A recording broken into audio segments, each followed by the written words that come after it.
Many corporate employees believe they are adding value, only to be surprised at review time with a mediocre review or even presented with a layoff notice, not really understanding why. Well, today we're going to talk about how to frame and weaponize your value to ensure that you are on the corporate wealth and promotion track and also help mitigate your chances of being laid off. Specifically in this video, I'll discuss how to strategically think about your personal corporate value, how more senior people think about your value, and how you can use that to your advantage today. Some of the pitfalls and traps to watch out for, and why your current definition of value may be holding you back. And importantly, how to start thinking in an entrepreneurial way to identify value that can help you advance and help you create that corporate wealth that we're all looking for. At the strategic level, the personal value proposition to strive for, simply put, is provide more value than what you're costing. Value equals money, and you're either making money, or saving time, which is really money, or you're costing money and time. As a corporate employee, and it's easier to see today than ever in the past, we are all truly line items. We're a cost to the company.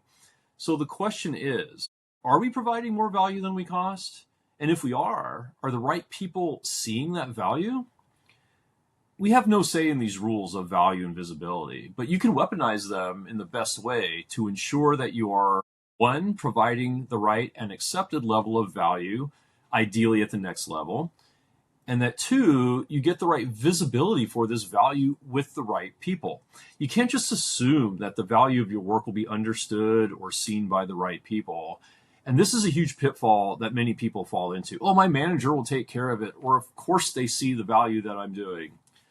Likely they're probably not seeing half of it if they're lucky. So first, let's talk about who you can provide value to and maybe at what scales. Just to list off a few, you have your manager, you have your team, your partners, dependent parties, customers.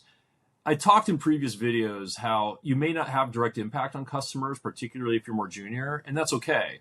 So you really must identify at your level who the right customer to provide value to. Now, from a career wealth perspective, the right customers are pretty simple. They're the ones that can provide promotion support and can impact your career.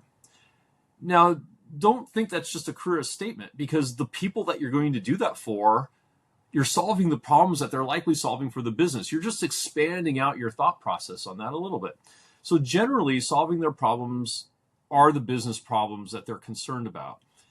Your manager, absolutely. Your skip level manager, even better, because your skip level manager still has to sign off on promotion recommendations, no matter what level you're at. The peer managers of your manager in skip, even better. So if you do accept that those are the people with the general sphere of influence for a promotion need to be considered, how do you identify those opportunities to provide that accepted value? What is the business value that you're bringing outside of the role that you were hired for? Now, for senior people, it all comes down to money in terms of business value. And that's not necessarily business value for a particular team or even individual. As in the previous video, I mentioned that junior and mid-level employees tend to focus down. And frankly, that's how most of them are taught, which I think is a huge mistake. They're okay, what's the value that you personally are bringing? How are you making your job more efficient? What are you doing to grow the revenue of your role? I mean, how many times did you hear that when you were junior? I heard that. I even heard that as I got more senior, because it's a very limited, blindered view of value that does not serve you well today. And I'll explain why that's really important when we get to automation. It's so important to think about it as larger business value, because that's how the senior leaders do it. They're not thinking about individual team. They're thinking about where they can provide the most value to the company. And that is likely going to be something broader than an individual team. So you want to weaponize that broader business value mindset and not just focus on your own team or individual value. Sometimes the team value for where you're at is in such a bad shape that you can start there and that will have greater than business value, but it's usually not that often. So you're going to have to focus on that, your current role, because that is still the job they hired you for. So table stakes is that you have to do your current job excellently and try to optimize it the best that you can. Now that is great for your level, but likely that will not be above your level. So that will show that you're adding the value that you were hired for, but not necessarily, unless you had to change something really big, that you are operating at the next level, because that's the role that they really hired you for. And think about it. If that's your only value, if I'm a senior manager looking at you as a line item and you are doing exactly what I paid you to do, then you are a zero-sum game. I'm not getting profit or necessarily loss from you. But the whole idea, again, from a career value perspective, is that you're adding more value than what you're being paid for, because that gives you some protections we'll talk about later and some opportunities. So in today's world of automation and AI, you really have to be self-critical on whether or not you just doing your role is going to put you at risk, if that's your only value. And that's really not different from how it used to be in the past. So let's just use that example because it really helps accentuate the point. Let's just go back to 5 or 10 years. As you got more senior, the whole idea is that you became more efficient and better at your job. Whether that is you could handle more work of that level, maybe a little higher. Your experience allowed you to be way more productive. But there was a cost to that. And the cost from a line item perspective is there's a hiring cost. There was a training cost to train you for the role. And then there was also an experience cost. Like you needed so much time just to learn the ins and outs, the tribal knowledge, and the things that made you better. And that hopefully made more profit for the management team over time. You were putting out more output than even if you were promoted 1 or 2 levels, then you were costing. I mean, that's why business is in play, is to make profit. And even in the old days, there was always somebody cheaper that would come by and do the role, right? Like as you got more senior, if that was all you were doing, eventually they would probably bring in a cheaper person. I know it happened for many people I knew, happened for family members. They promote up a little bit, but then they realize, I don't really need, I can take some inefficiency again to bring in somebody cheaper. And again, every time you had to do that in the past, you had all these other costs you had to layer on top of that. The hiring costs, the onboarding costs, the training costs, the experience costs.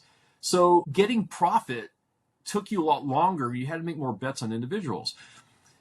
But today, AI in many cases has removed all those hiring and ramp up costs now. So the speed to get to the replacement, I think we're seeing, not in every case, I'm overly generalizing it, but if you look at certain industries where this has been happening, they can wipe out all of those costs and still get about the same level of work. Now, we can question the quality all day long, but as people get better in scoping what those roles are, you will actually see more of them because they can scope out all of those costs and risks of a person doing a job if you scope the automation the correct way for the kind of role. And maybe you don't need to get rid of everybody, but you might be able to remove a lot of the human costs and just keep a couple.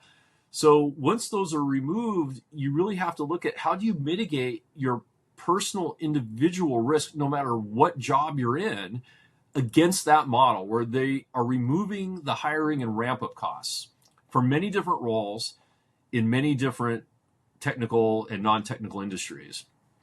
And the way you do that is to become a corporate entrepreneur, and you identify business value opportunities outside of your current role that add more business value. And that kind of business value is not something that AI is necessarily going to be able to identify or drive to completion. Maybe in the future it will, but today I think there's huge opportunity for this, and there has been for some time. So let's go through that process in detail and what it really means. First, you have to identify those partners and dependencies to your team, and those are not misaligned to the same people that can give you those great recommendations for promotion and kudos forms and those types of things. That's why you want to go identify your partners and dependencies, because that's where you can have what's called a better together value story. So go talk to them.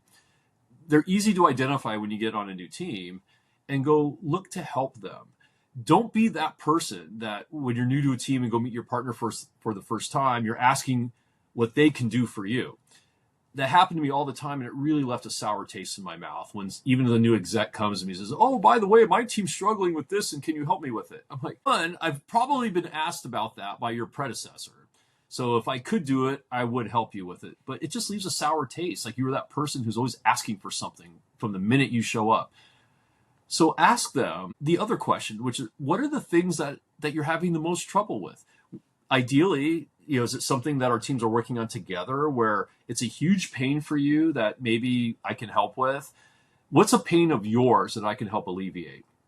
And you want to look for opportunities, ask them for 2 or 3, and you're not committing to do them initially, but find out what their biggest pain point is in relation to the shared process, and then go think about how you can impact their profitability or cost with that. How can you make their lives better?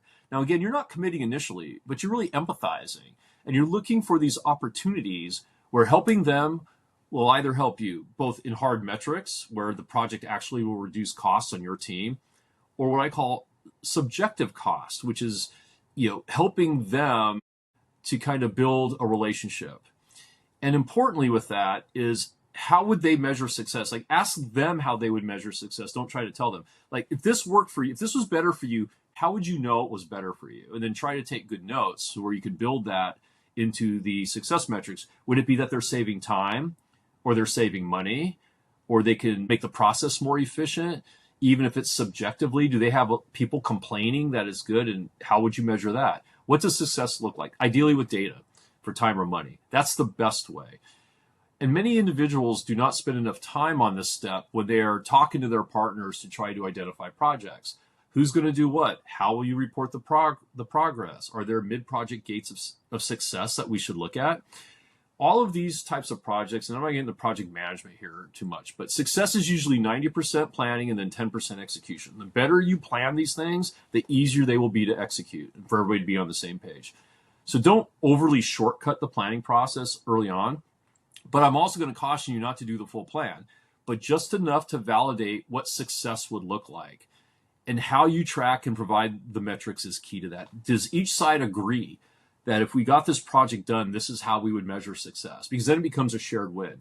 And an executive summary with a high-level project plan and gates and goals, just enough to sell the story and obtain buy-in from at least the appropriate level of leadership on each side. Because until you have that buy-in, it's going to be very challenging. But once you do have the buy-in, a lot of things become a lot easier. So don't forget to validate it with the management teams before you spend too much time. Because one of the big pitfalls is that people go off and work these things, even with 2 ICs at a low level, without ever validating the work. And they end up wasting a bunch of time because the managers just didn't agree from the start that this would be valuable on their list of value. They might have 10 things on their list, and the one that you picked was number 10.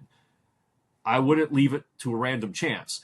Go ask them what are their top 3, and then work your way down the list, because the more important it is for that manager on both sides, the more support you'll get, which we'll talk about a little bit. This builds that shared value, which then, as the orchestrator and architect of that, you get a ton of personal value out of that.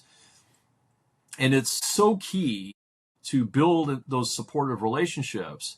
And now here's a pro tip. This is a tactic I used on almost every one of my teams that I went into once I became mid-level manager. I would go to my key partners and I would ask them these questions like, what are your biggest problems? And I would pick the biggest one that I could solve the fastest, like one that was really important to them.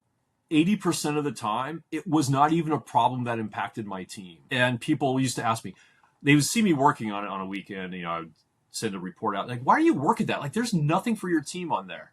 And I'd be like, you're right, there isn't. But you're building what I used to call a chit in a bag that you could pull from later. Or if you're like John Wick, you just gave somebody gave you a marker then that you can call in later.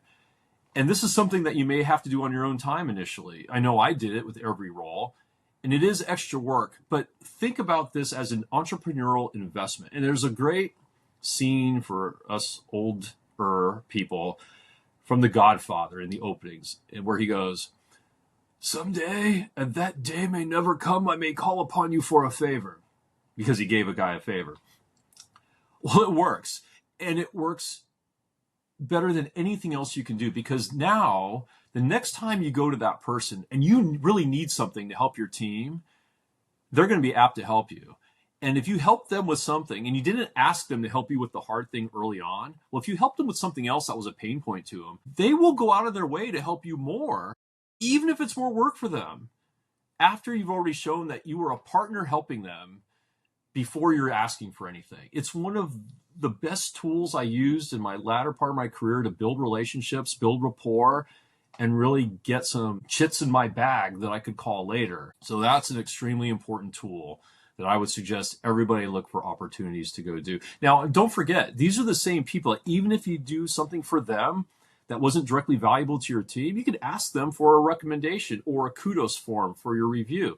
You're adding business value to the business, even though it wasn't your team, and you can get a recommendation from a peer or a senior person on another team. Remember, we're talking about generating career value for wealth, which means you need the type of work that's going to help you with promotion.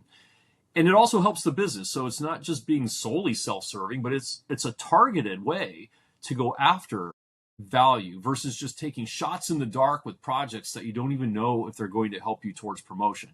And as part of that vetting process, you should ask the question with your manager, hey, if I get this done, would you see this as work at the next level?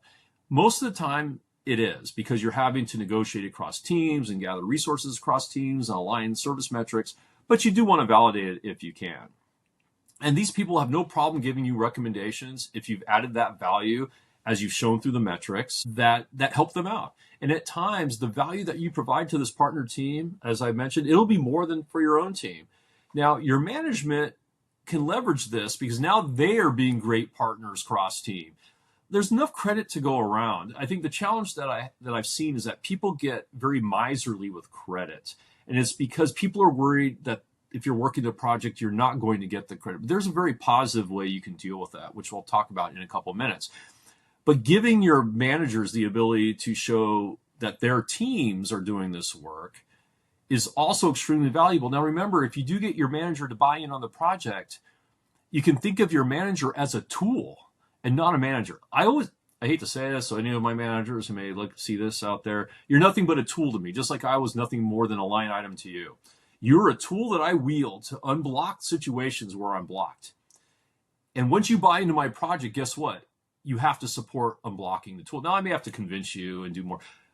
But if you've bought into my project, then I expect you to go to bat for me, because you can't use this plausible deniability. Well, I didn't know you were working on it. No, you signed off on this. You said it was going to be valuable if these metrics got done. Now I need your help to get this person to do this other work. And here's why it's valuable. So really utilize and wield that tool the best you can once you have the buy-in. So I did mention visibility, so I'm going to take a moment here to caution and just give a quick tactical way to ensure that you can keep the visibility in a positive and partnering way. So when you do these projects and you work with the teams, make sure you keep control of the project, and most importantly, the weekly reporting or readouts or whatever you do. You should be the one that writes those.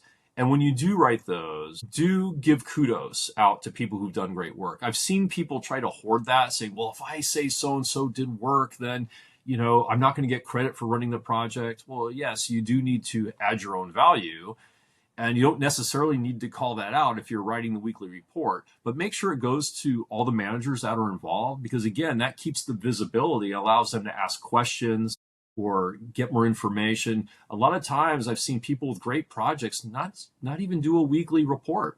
And they may not even read it every week. But if they know it's in their inbox, they can always go back and reference it. And then later you can say, well, it was in the weekly report. You mentioned you didn't read it. Is there anything that you need to see in the report so you will read it? Remember, you're managing the visibility that you really do need to have to go along with the success results. And this is one tactical way that's easy to do it in a positive way, because the more kudos you give out during the project, the more help they're going to give you as well. And that's other things that they can use in their reviews if they're on the other team to help increase their career. And again, you only need to do it weekly, and you should do it even if you're not asked to do it. And you can just say, well, I need all the leaders to know what's going on. People are spending time on this. Now, I'm going to transition this idea here a little bit to how you can use this to create your own even larger value and role over time. I hired you to do X, but now you're doing X plus Y, which is more valuable. And I've seen now you've proven that you can do Y, which is more valuable than what you're doing.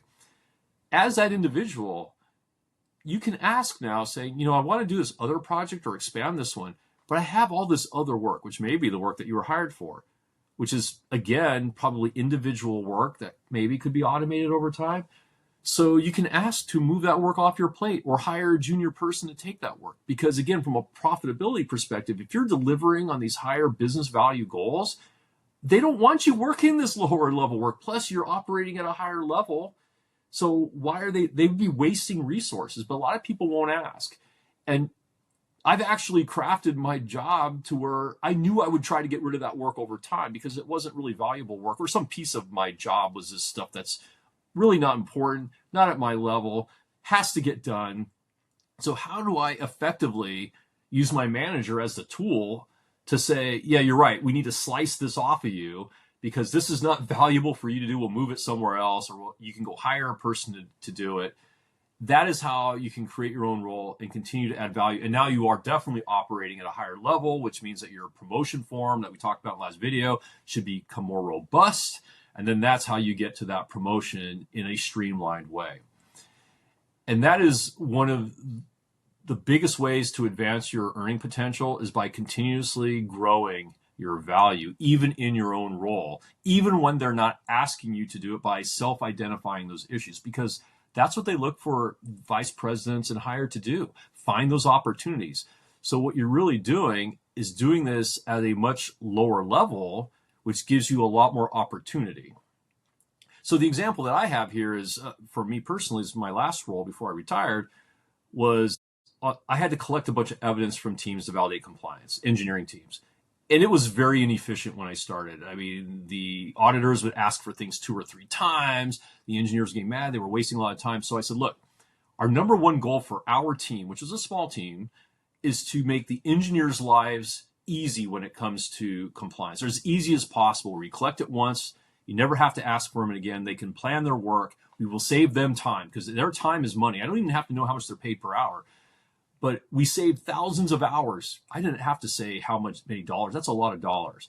But the whole idea was that my team had to take on more work, more grunt work to cover their time, because to make it efficient for them made it a little bit less efficient for us. But nobody cared.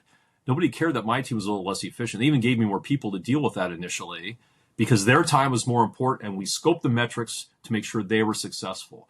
And so then you have a lot of champions that are outside your team that you can leverage for recommendations, for kudos for review. And they also ended up doing more things for me that they never would have done in the past, because I had saved them so much time. So when I needed them to do something harder, they were way more willing to do it because I had saved them so much time on the other things.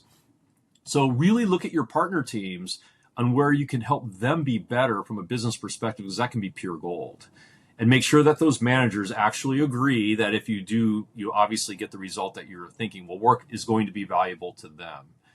And so I talked about why the partners are important, but it does a couple of other things for you that I want to circle back around to, which is, not only is it valuable for your promotion and layoff protection, but as more senior people, more broadly in the organizations, because you're helping their teams out, your partner teams, see the value you're providing. Because say your team, the whole team is laid off, because that's what they do, they will try to find roles for the people that are really high performers, adding a lot of business value. They will ask the other managers. I know I've been asked in the past, hey, do you have a job open because this person was impacted by the layoff? But we really don't want to lose them. They add a ton of business value to their partners and their teams. And because they've done varied work, we believe that they could potentially work for you. And so you would look for opportunities for those people to keep them in the company. And all of these projects we talked about also can be used on resumes, because you have hard metrics that you can talk to. They're great in interviews that you've added business value.